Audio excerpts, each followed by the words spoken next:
Before we get to the episode, exciting news. I have a new podcast, a second podcast. I am the host and producer of the Strandcast, the official podcast for Strand Bookstore in New York City at 12th and Broadway, the coolest independent bookstore. And now there's a podcast every other week featuring long-form conversations with authors from different genres.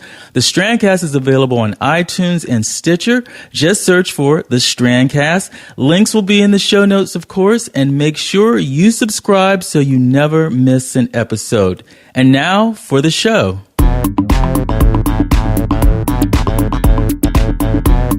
Hello there, and welcome to another episode of Talk Music Talk with Boice.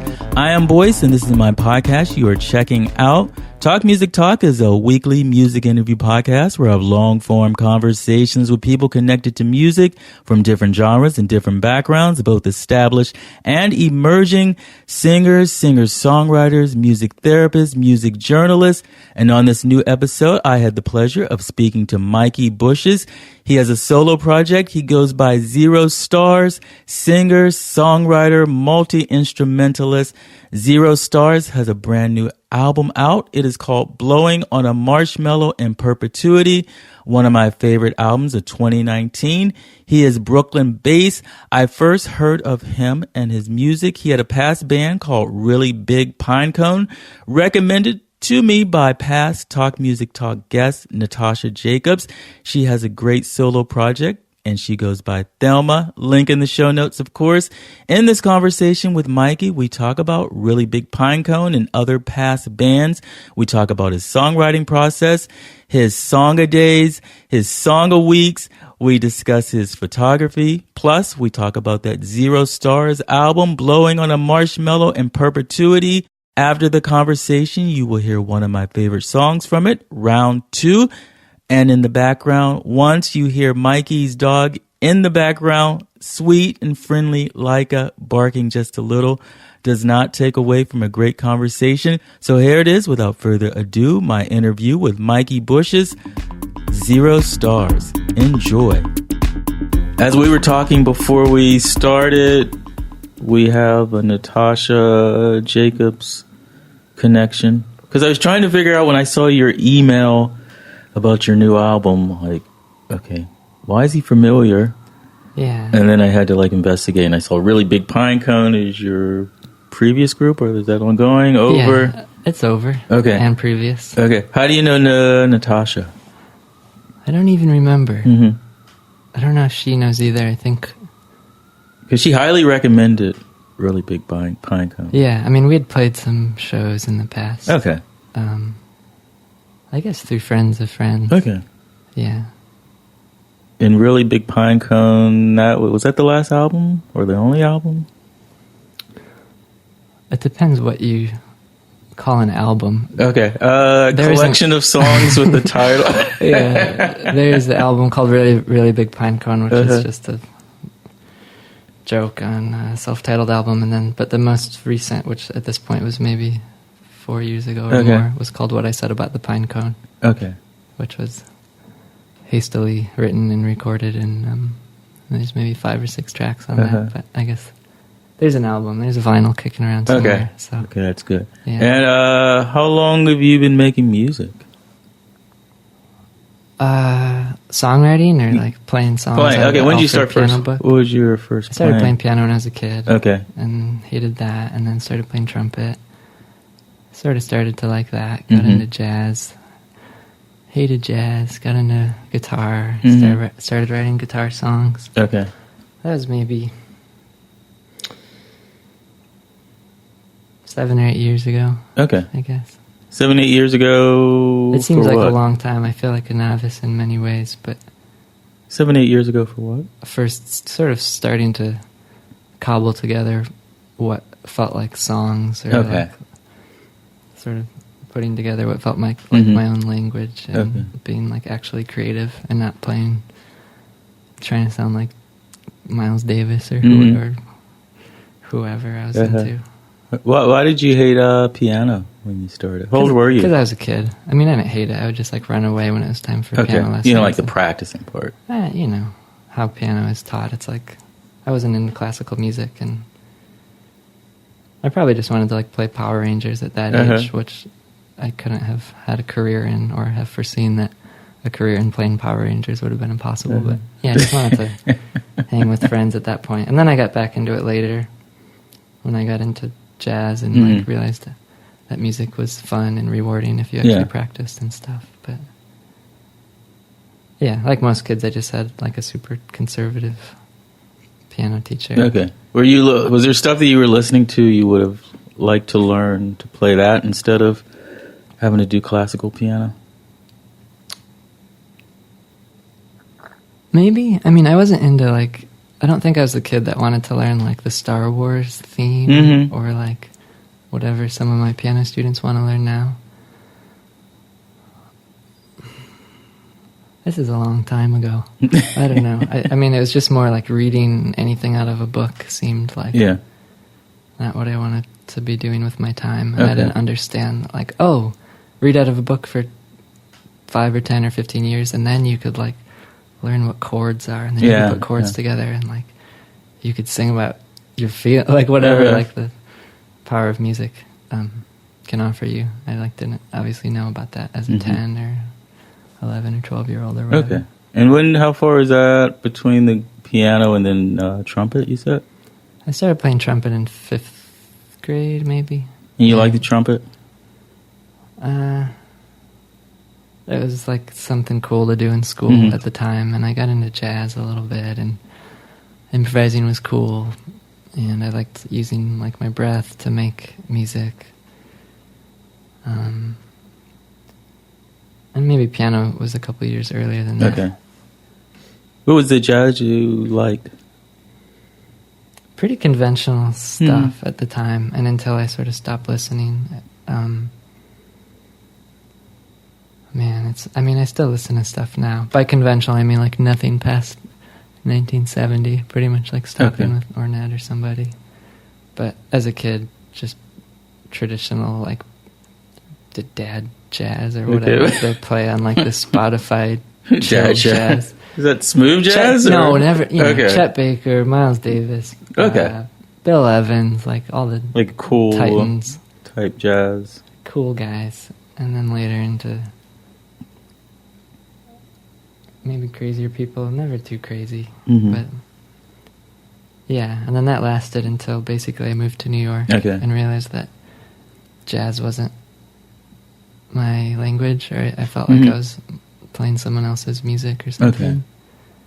That what I was into was like stuff in the 40s, 50s, and 60s, and I wasn't interested in like more academic, wherever jazz is today. I'm not sure, but I just wanted to write songs and sing.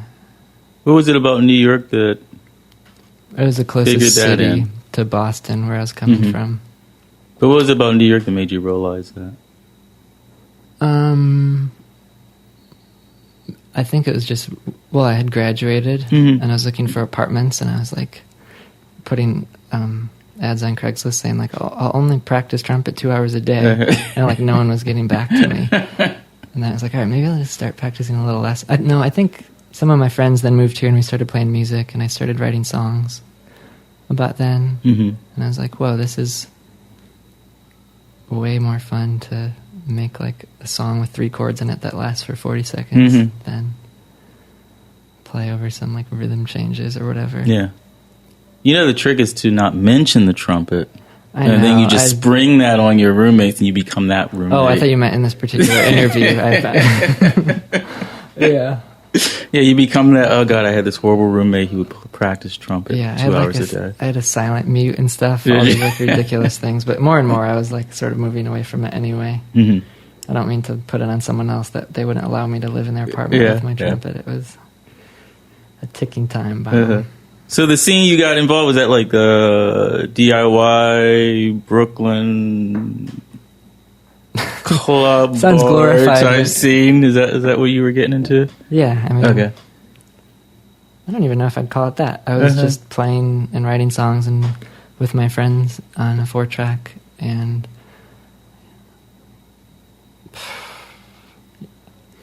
playing shows, but I don't even consider like the first 3 or 4 years of songwriting or playing like anything other than like a learning period. Yeah. I'd be horrified to find like a live recording of any of those shows. But yeah, that's when I started playing guitar seriously. Okay. And, like, I didn't even really know chords very well. I'm still not great on the chords, but yeah, I guess that's what it was. Yeah. None of the venues that existed then, I guess, are obviously around anymore, the way that things change so quickly. But yeah, houses and venues and DIY spaces that don't exist anymore, which means they won't have the live recording, so no one can ever block Hopefully. Yeah. So what was the song, what made the songwriting different than doing this period? What made the songwriting differently then than now? Or were you even doing songwriting, or you just start taking it seriously then versus during now, this point? or then versus like not writing songs? At that time. Versus now. Yeah. Oh no, prior to what you were doing.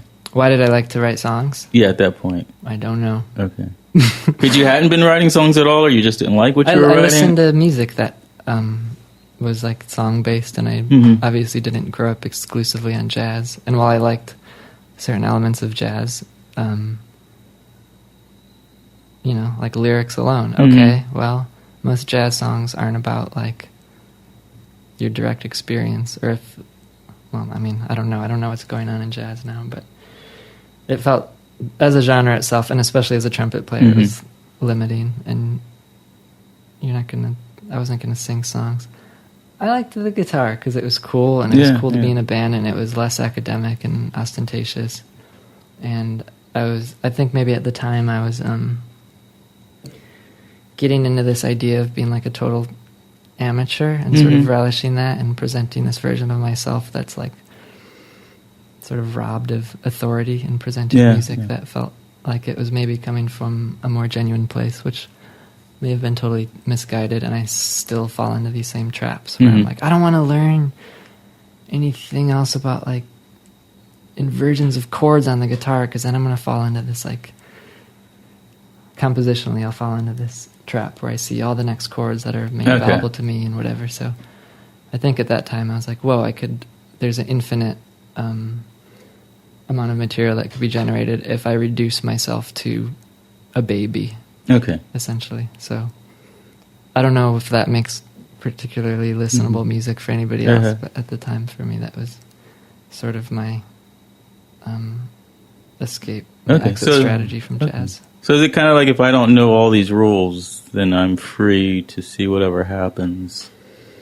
I'm not bound by anything? That was my idea. I mean, obviously people have incredible command of music theory and all this stuff, and a lot of my friends know so much more than me and can still make like pure, simple, beautiful music. But I don't know. I mean, obviously there's roadblocks to knowing nothing too. And the more songs you write, the more you pick up little tricks and stuff. But did you go to school for music? Yeah. In college? Composition? What'd you go for? I did composition, yeah. Okay. Where, at Berkeley? I would hate for it to sound like a plug, but yeah, that's right. I've interviewed many of people who've gone to Berkeley. So if they want to be a sponsor, I'm perfectly fine with that. But no, they would recoil at the very thought. My mom's like, the Berkeley magazine came to the house. Like, do you get this in New York? Like someone's like totally photoshopped face on the cover every time, and it's like, whatever, conventional. Well, that's pretty serious that you went to Berkeley. You considered music pretty seriously, right? You don't go to Berkeley on a whim, right? My grandma and my parents are proud of me for that, if nothing else. Yeah. And that was for what, trumpet you went? I played trumpet there, and studied comp, but wasn't very good at composing then either, or trumpet, and was sort of finding my way to songwriting. After 2 years, I stopped taking trumpet lessons and presented stuff to it was jazz comp, so to the jazz comp faculty that would have, like, for instance, no 7 chords and no improv and like none of the facets of jazz. And I'd be like, this is my project. So I sort of quickly started moving away from that and like just having triad based music. How did that go over? I was kind of a little shit, so I thought that I was like writing music that was the future, and they were all stuck in like the 40s. And the more time that passes, I realized that I just like wasn't following the rules in a very basic way, and was just an ass. Mm-hmm. So if any of my former jazz comp professors are listening, no, just kidding. I apologize for my behavior. So how do you, I mean, is it even possible? You know all this about jazz, right? No, I wouldn't know.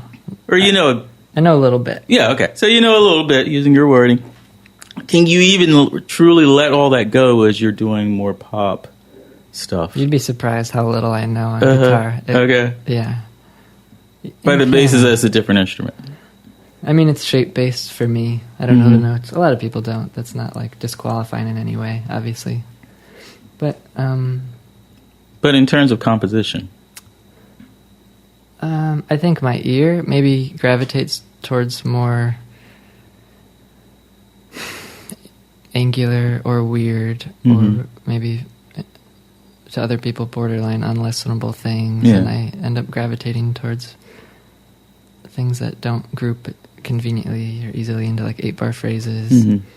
But I still have a pretty big aversion to like 7 chords and improvising and like 32-bar phrases and 16, and I don't know. I think maybe in ways that I wish that it didn't affect me, I end up having what ends up maybe coming out as like academic or weird or putting too many demands on the listener or whatever. But what do you think the aversion to that is? I don't know. It's pretty deep. Because I think most of the music I listen to is sort of homemade and has an ethos of like, well, this is what I'm capable of, and like it or not, here's what I'm going to present to the world. So oftentimes that's made by people who aren't technically good at guitar or piano, or people who have kind of a funny voice or sing out of tune or insist on recording on like obsolete technology. Did you ever feel like you had to kind of hide that background about yourself? No, because I was never really good. Like, if I wanted to, like, you could go through my jazz comp portfolio and it wouldn't sound very academic, I don't think. It was all usually just, like, and it was my attempt to try to be, like, good at jazz. And at a certain point, I thought I was going to, like, you know, to, like, keep your scholarship, you have to write a letter every year that says, like, when I graduate, I'm going to, and, like, the first and second year, I was like, I'm going to, like, play trumpet in like some insane version of my future that I was totally out of touch with. And I thought that I was like good at writing jazz. But in reality now, if you were to listen to the stuff, you'd be like, oh, you couldn't even do that stuff if you tried. So I feel like I wouldn't necessarily try to hide something that I wasn't even capable of doing. But at the same time, like, I'm not embarrassed about having studied jazz and stuff, but it seems to somehow discredit. If I saw a little blurb on someone's music and it said like they studied jazz, I'd probably like move on, honestly. Yeah. But a lot of my friends went to Berkeley and they make beautiful, beautiful music. So I don't think it had anything to do with that school. No offense, Berkeley, but I guess there's just kind of like an expectation. Like, people see Berkeley and they may have thoughts that they throw onto you that aren't necessarily true. Yeah. We get that. We could leave it. You get that, right. Okay. So for those first 3-4 years of music you made when you moved to New York that you hope people don't hear, when did you finally make a song where like, oh, I'm proud of it? I was in a band called Michael, Jordan, and Greg, which was with my friend Greg and my friend Jordan. And I played guitar and didn't sing. That's a great name. Thanks. Don't look it up. And that band kind of ended, and then I think I started doing like sort of song a day or song a week projects with 1 or 2 friends of mine in an attempt to be like, hey, I listen to a lot of music where people sing and I'd like to write lyrics and sing too. And so I think it started just as like emails passed back and forth before I had any sort of group. And then I guess not long after, a lot of those song a weeks or song a days turned into some really big Pinecone songs. And then like a band sort of inevitably formed, and I met my friend Zanny, who makes beautiful music, and they made some songs for the record, and we all recorded it together. And then I guess after that, I technically felt like I could. There she goes. Call myself a songwriter of some sort. But so that was really Big Pinecone? That was really Big Pinecone. Okay. So for going right before that, for the exercises, song a day or song a week, would that be, the part of the assignment would be to turn it into, for accountability, to turn it into somebody? Okay. Yeah, you just have a deadline and turn in whatever crap, and if that means a song with lyrics or some little piano sketch or whatever. So what would constitute a song? Like a full chorus, verse, all that? Or? I'd still love to be able to write a song with verse and choruses. It was like, if it was more than 15 seconds, it was like pretty good. Okay. Yeah. And how long do you think you did that for? I still do it, but that started, however many years ago, 6 years ago or something. And it's honestly the only way that I could write music. Usually song a day, song a week. There's way too much. I mean, you just end up doing it on Sunday night or whatever. Okay. Whenever it's due. So that still goes on. And the next really Big Pinecone album was Song a Days, and it forces me to have really limited development, which I've just like exercised this weird songwriting muscle by doing it over and over, and I'm like shooting myself in the foot by continuing to only give myself like several hours to write a song. But for better or for worse, that's how it sort of worked. Yeah. And what would make a good song or a listenable song for you? Like, okay, that's complete. Like something that it would sound like something I maybe hadn't heard before. So maybe it wouldn't sound like a previous song of mine or a song that I've heard, or is a response to a friend's song. Yeah, that's stuff that's a good... I don't know. The same thing that makes you like smile when you see like something in New York that's absurd and seems to encompass like what it feels like to be alive, and if it feels like an accurate representation of some feeling, then that's like good enough. Or if it just like sounds cool, then that's fine too. Yeah. I'm trying to think of what like an ideal... I'm still trying to write it, you know. I like just kind of made this album of song a days, and naturally some people are like, oh, just friends and stuff, I listen to your album and I really like it, and my immediate response is like, oh, I can't wait till the next one to like sort of redeem this one in a way. And I feel like I'm like approaching more and more what a good song, whatever that would be, a quote good song. Okay. There's a bunch of criteria. Do I not want to like run out of the room if my parents accidentally put it on after browsing my Instagram?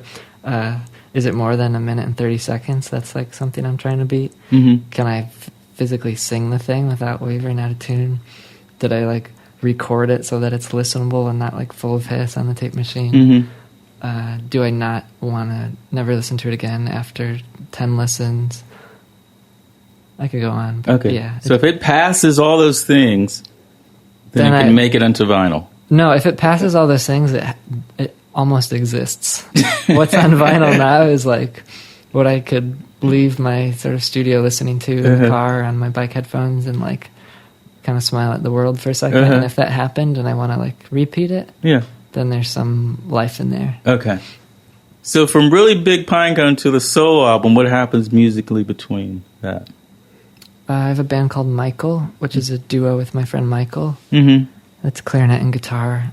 I guess we made an album. And that's like the released music that's happened in between. When did that come out? Last fall. Last October. Unreleased music, I learned the cello for a couple of years. Just returned that after realizing that the Bach cello suites are like a lifetime of work and not just something I could pick up despite a year of cello lessons. And whatever. Piano and other stuff. And I play mbira, which is this Zimbabwean sort of thumb piano. But as far as my own songwriting, I don't know. Not a whole bunch. Just a bunch of song a day sent between friends. there's, I guess, maybe a new album of stuff now, of new song-a-days, but trying to even move past those, so... The song-a-days? Trying to, like, not use any of those for a new album and just, like, try to start from scratch and see what it's like to write a minute that's, like, 2 minutes and 33 seconds. Okay. Like, that you could even potentially get sick of and want to turn off. That would be my dream. So when did I Did do the new album, the solo album? The new come album... about? Say the title, because I always I remember words from it. Perpetuity. Yeah, that's one of them. That's one of them. What else is in there? Marshmallow is another word. We're going in backwards order, but minus the prepositions. It's called Blowing on a Marshmallow in Perpetuity. Okay. Yes, that is it. Yeah. When did you start planning to do that? Once I just had enough songs that I was like, I got to get rid of these, or I'm going to lose it. In so many words. Lose it as in lose control, not...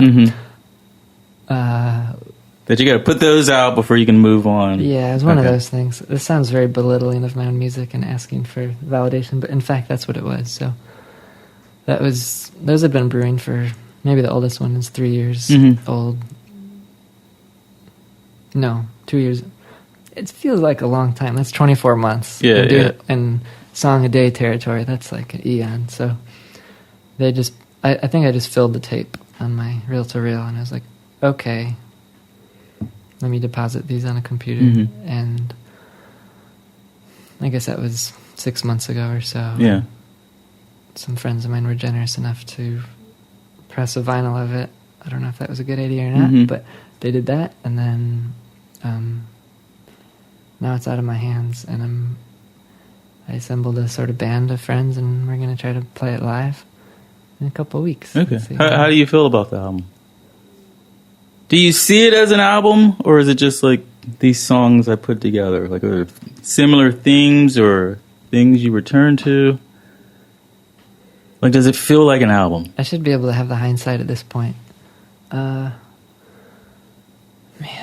feel like some of my favorite albums felt like an album to me in the past, and then the more I listened, they feel like discrete bits of incoherent things, and just like reading about how things are recorded. Like, this was recorded on these days here, and this was recorded 5 months later, and on the other side of the country, wherever. So I could get sort of duped pretty easily. Once you like put them in album order and put them on the computer, and I listen a couple times, that feels like a coherent thing.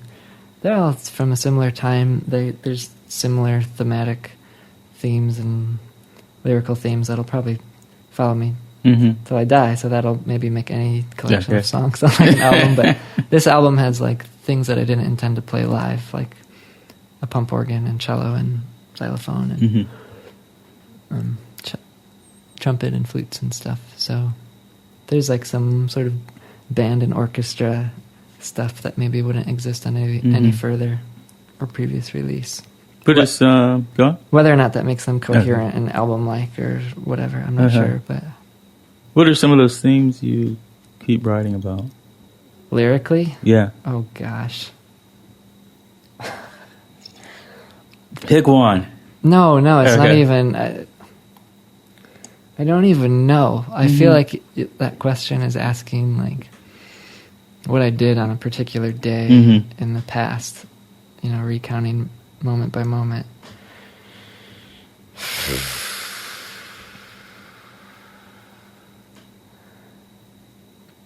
I'd like to inject some sort of optimism into the conversation, and I feel like if I start going into thematic or lyrical themes, I might really... You don't have to be optimistic. Melt into a puddle. It's just truthful. No real true hardships, but naturally, like what you write at 11 p.m. at night before a midnight deadline is whatever your day or week or whatever the case is boils down to. And the editing process on most songs is like pretty non-existent. So usually like 75% of the song is written in whatever like voice memo that you record. So I don't know if you'd call it confessional or just freaking emo or whatever, but pretty like deadpan and or at least like allegory-less or metaphor-less, or I guess songs that like helped me get through certain things lyrically, and it felt good to make those songs. And I don't know what it feels like on the other end, but I assume that nobody hearing the songs would like dig so deep into the lyrics and see what I was trying to hide poetically or whatever. Does that concern you? Breakup song, just Okay. like being sad and Yeah. and finding hope and stuff. And I don't even know, like, I honestly can't even think of lyrics on the album right now. I'm just like hearing certain sound palettes. But Okay.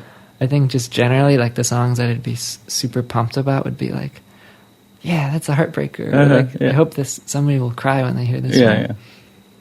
Whatever. Or feel better. Yeah. Yeah. Cry good tears, not like cry and wish they never heard it. Yeah, obviously have some sort of nice cry. Does that concern you having to perform those type of songs live? With those type of emotions attached to them? The only other interview I've ever done, which was with my friend Michael and I a month or so ago, someone asked a question like, the humor in our music or whatever. And I basically just related that in a lot of shows, songs that I would describe like I did to you as being sort of downers lyrically, or maybe not focusing on like injecting hope into a situation. People and performing them live would just like laugh through the whole song, and that there's some level of absurdity or identification with the absurdity or whatever. So apparently there's some balance with that and humor, and it's not entirely lost on me. I feel like that I wouldn't call it humor. I'd more classify it as some like uplifting, put your finger on a bowl type thing. And maybe that manifests as humor, or that manifests as like, whoa, it sounds like the drummer doesn't know how to play the drums. And that's me like falling over on the drums. Certain ways of sort of like delegitimizing myself to maybe for other people inject humor or balance out what would otherwise be like an unlistenable emo record or whatever, if that makes sense. And some time has passed since you recorded these songs. You're still doing one a days?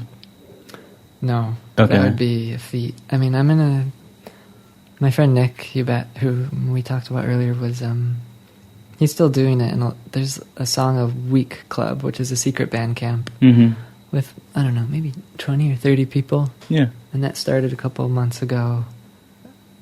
I think I got like 8 songs into that.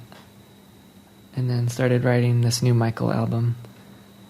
And most of the Michael songs are like voice memos that I send him that I'm like, okay, now it goes like this. Do, do, do, do, do, do, do, do, do, do. So as a completed song for that project, I was like, I can't turn in this garbage. So I'm still writing and doing those a little bit. And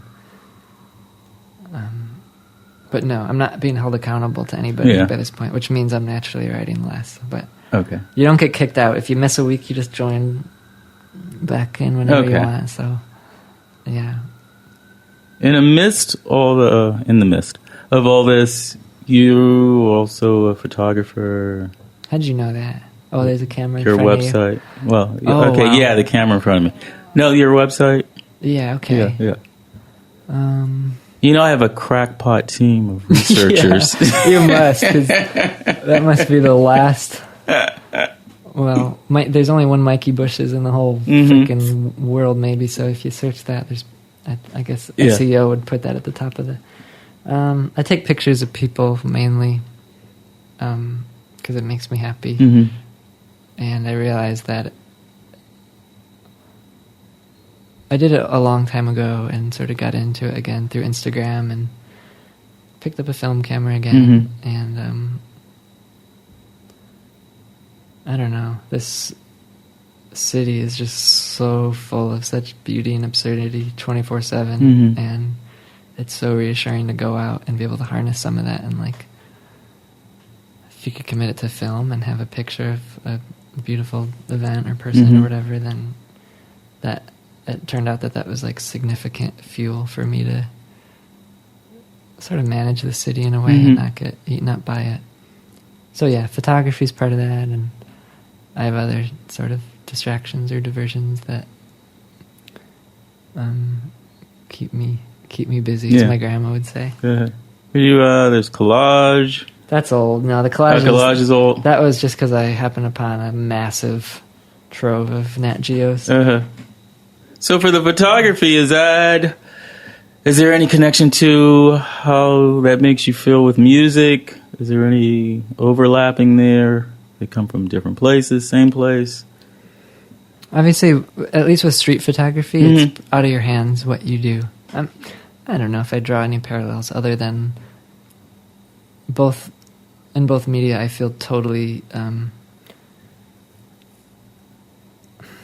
not responsible for whatever comes out. So usually when I write a song, the feeling afterwards is like, wow, it worked. Or something. So the same as, you just go out walking for a couple hours in Midtown or whatever. It's like, wow, this person passed in front of me just because I was outside.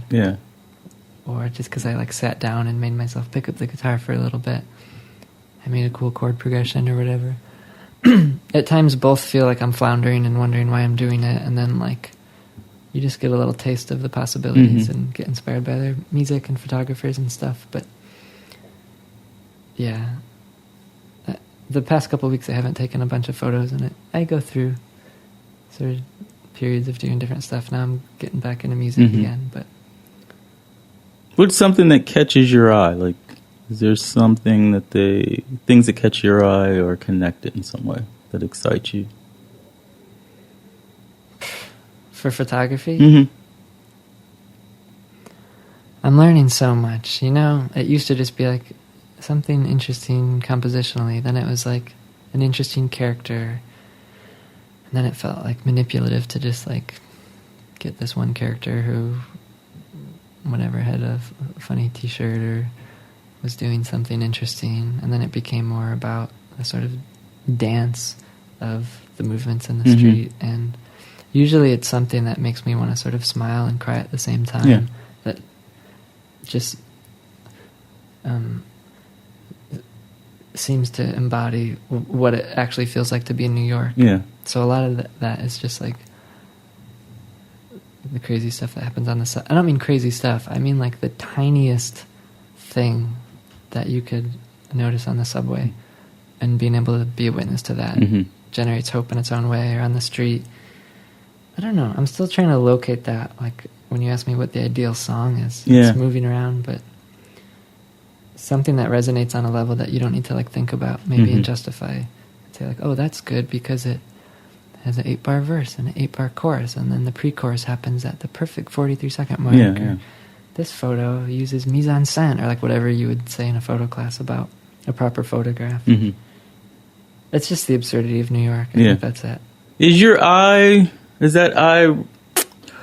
How do I put that? None of which is on my website, but I don't know what's on my... Go ahead. Does that eye that is behind a camera, does that exist for you when you don't have the camera there? Are you, I wish I had a cammer for this moment, or are you less reactive to that? Okay. Yeah. I mean, if I don't have a camera, I have my phone on me, and I learned how to take pictures with the side button. So if I've got my backpack on, I could hold my phone in front of the backpack strap and really get pictures that I go home and just... I want to hug these people. It's such moments of beauty, and maybe people think it's creepy and manipulative and whatever, but I feel it's truly for a good cause, and I try not to take pictures of people picking their nose or having a bad day or whatever. I wouldn't want to be caught doing. I wouldn't be mind caught picking my nose, but some might. Some might. What's a successful photo for you?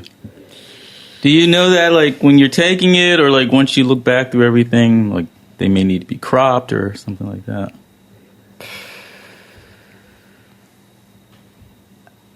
One of mine or other people's photos? One of yours. I don't think I found it yet, truthfully. I've gotten close, and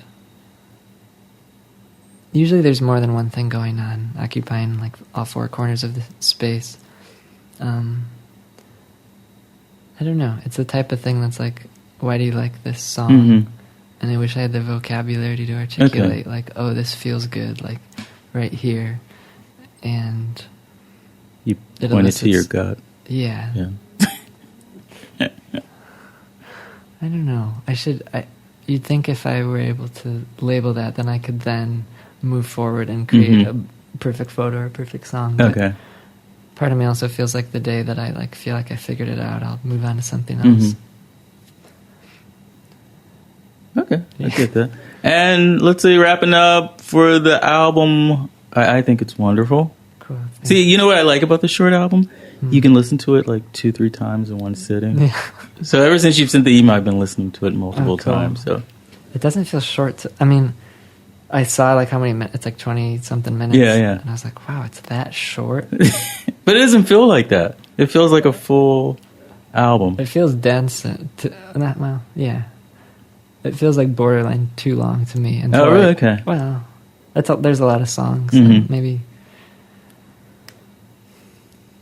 Yeah. Like it's rich enough. Yeah. It doesn't. Yeah, it does feel like a longer album, but not in a bad way. I hope it's not like gratuitously dense and unlistenable and no. jumping around from thing to thing and texture to texture. No, it works perfectly. It's the first together. thing that I've recorded that's like only my voice on every track. So. Was that hard to? Well, recording them is fine, but listening to them all in a row, it's a little bit like, I wish I could have some guest singers, I don't know, whatever. But I put 2 instrumentals on there to sort of act as palate cleansers. Okay, got it. Cool. Did I leave anything out, Mikey? About the album or my life? Your life. I think that's a good chunk of it. Okay. Yeah. And best place for people to check you out online, get the music? That's zerostars.bandcamp.com, I think is the way the URL goes. Okay. It's on Spotify too, although I haven't verified that if you search Zero Stars you'll find it. But you will. Okay, so there you go. Yeah. 0 stars. Okay. Thank you, Mikey. Yeah, you bet.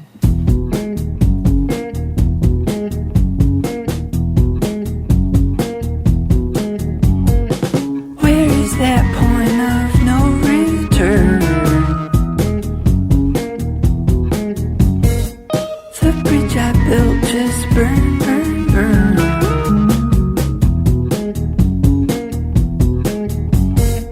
I feel the cold on the window pane.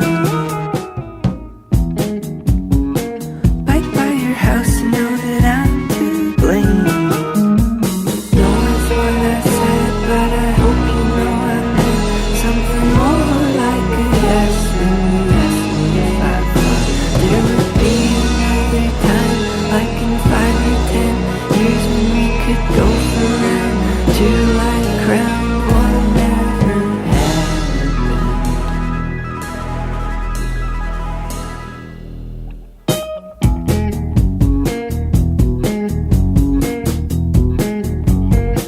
You cut your hair and made the thunder roar.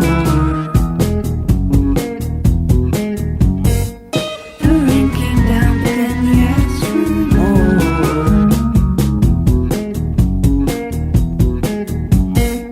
Those pretty lines won't help you now, but I'll still sing them anyhow. No is what I said, and I guess it's what I meant, 'cause my knees were wobbling. Now I know there won't be another time, like in 5 or 10 years when we could go for round 2 like crown 1 never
Mikey Buishas, 0 stars, round 2.